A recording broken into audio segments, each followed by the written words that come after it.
My dear children, in this module, we are going to study the different methods of floating new issue of shares.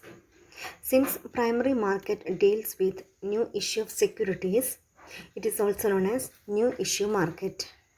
Securities issued in primary market include shares, debentures, bonds, etc.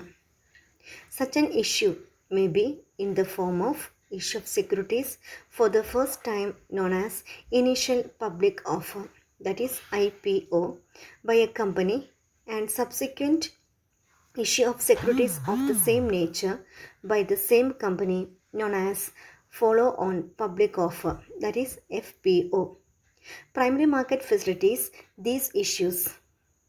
A company may issue shares or debentures to investors as per the requirements. There are different ways in which a company may issue its securities to investors. These are known as methods of flotation of shares.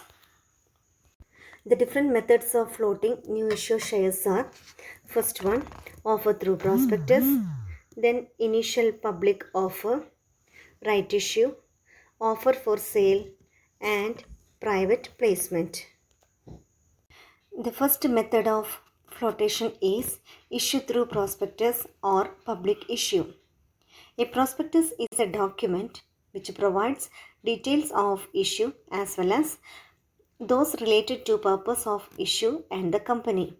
It also invites the prospective investors to subscribe to the securities and also gives details of how to apply. The prospectus has to be prepared according to the guidelines provided by the Companies Act and Securities and Exchange Board of India. Second method of flotation is right issue.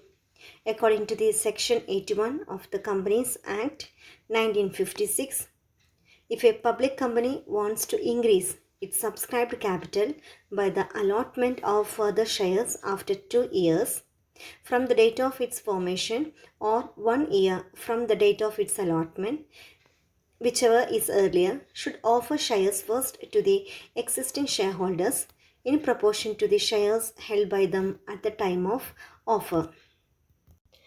In this method, securities are not issued directly to the public but are offered through intermediaries like issue houses or stockbrokers.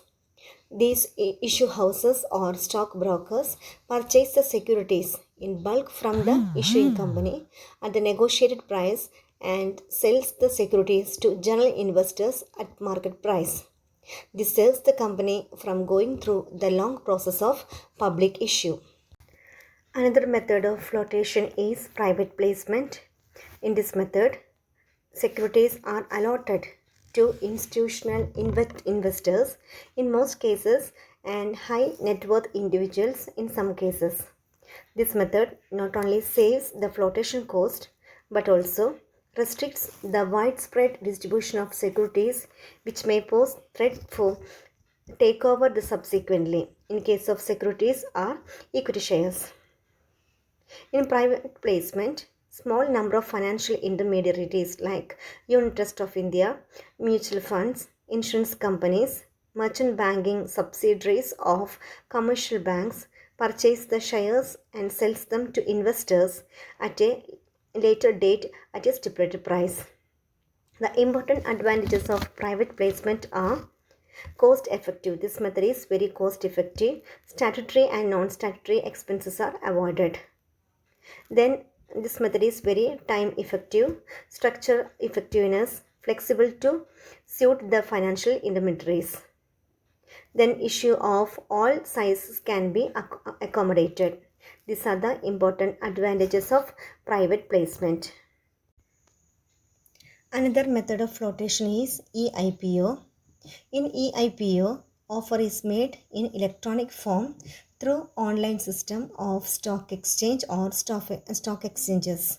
Because of this feature, it is known as E-Ipo, that is electronic IPO. In E-Ipo, the issuing company enters into the agreement with the stock exchange having electronic trading with all over the India presence.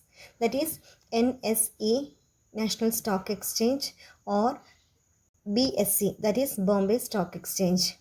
The company has to appoint a lead manager who coordinates all the activities of intermediaries relating to the issue of shares, that is underwriters, brokers, banks, and registrars to issue.